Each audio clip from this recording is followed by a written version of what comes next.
ভাই আমার কাছে ফোন নাই, আমার ফোন ছিল নষ্ট হয়ে গেছে, দ্বিতীয়বার আমি কোনো ফোন কিনতে পারি নাই। বন্ধুরা কেমন আছেন সবাই? আশা করি ভালো আছেন। আমরা চলে আসলাম আবারও সাথী আপুর কাছে, তার মুখ থেকে আরও কিছু কথা শুনবো। আসসালামু আলাইকুম।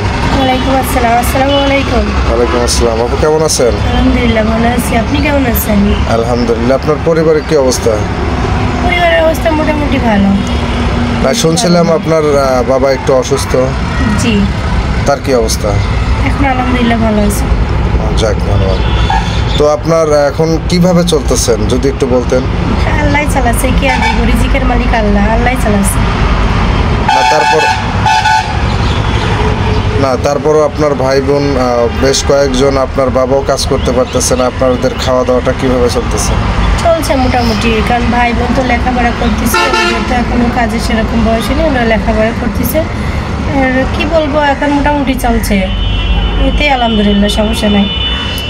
আচ্ছা আচ্ছা। আপনি তো এখানে আসছেন ভালো একটা মনের মানুষের আশায়। জি, তো কেমন মানুষ চাচ্ছেন আপনি? আমি একটা মানুষ চাই যার ভিতরে আঘাত আছে, কষ্ট আছে। আমি এমন একটা জীবনসঙ্গী চাই যার ভিতরে সুখ আছে, সে কখনো কষ্টের মর্ম বোঝে না। আচ্ছা আচ্ছা, বুঝতে পারছি। যার ভিতরে সুখ আছে সে কষ্ট বোঝে না। জি না। যার ভিতরে কষ্ট আছে সেই কষ্ট বোঝে। জি, তো এখন যার ভিতরে কষ্ট আছে কিংবা সুখ আছে এটা বুঝবেন কিভাবে?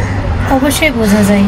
মানুষের যার ভিতরে কষ্ট আছে তার দেখলেই বোঝা যায়, তার কথা বেশি শোনা লাগে না, অল্পতেই বোঝা যায় যে মানুষটার ভিতরে কষ্ট আছে, যন্ত্রণা আছে। আচ্ছা, আপনার বয়সটা কত?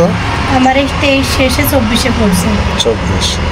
আচ্ছা, কত বছর বয়সী মানুষ পেলে আপনি বিয়ে করবেন? ভাই বয়সটা আমি বেটার মনে করি, বয়স কিছু না, আমি চাই একটা মন, যার ভালো মন আছে সে একটা প্রকৃত মানুষ। বয়স দিয়ে কী হবে, যে তার ভিতরে যদি ব্যবহার আচার ভালো না থাকে, কথাবার্তা ভালো না থাকে। আমি একটা ভালো মন চাই, আমি বয়স চাই না, আমি একটা ভালো মন চাই।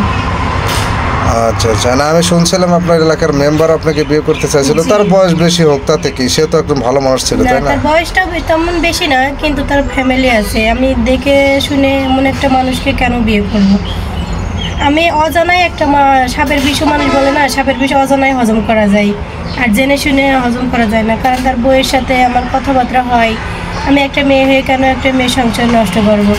আমি বিবাহিত মানুষের বিয়ে করব, ঠিক আছে, সে দূরে, আমি দেখবো না, এমন একটা মানুষের সাথে বিয়ে করব, তার বাচ্চা থাকলেও আমার সমস্যা নাই। কিন্তু মেম্বারের তো বউ বাচ্চা আছে, আর আমি গ্রামের মেয়ে, আমার তো সবাই খারাপ বলবে না, এই জন্য আমি তার সাথে বিয়ে করব না। আচ্ছা, একটা ছেলে চাইলে তো 2টা 3টা 4টা বিয়ে করতে পারে। তার যদি সামর্থ্য থাকে তাহলে সমস্যা কি? না, সে সম্পর্কে আমার চাচা হয়, মানে আমার রক্তের কোনো সম্পর্ক নাই, কিন্তু গ্রাম সভাতে তো সে আমার চাচা হয়, আর আমি গ্রামে বিয়ে শাদী করবো না।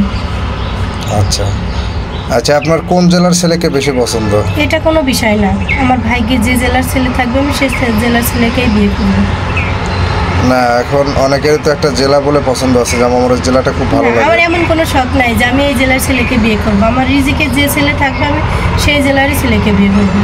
আচ্ছা, আপনার বাড়ি তো কুষ্টিয়া। জি, এখন কুষ্টিয়া যদি না হয়, যদি একবারে শেষ সীমান্তে ফেনী, তারপরে এদিকে দেখা গেল যে সিলেট, নোয়াখালী, এই দিকের কোনো ছেলে আপনাকে বিয়ে করতে চায়?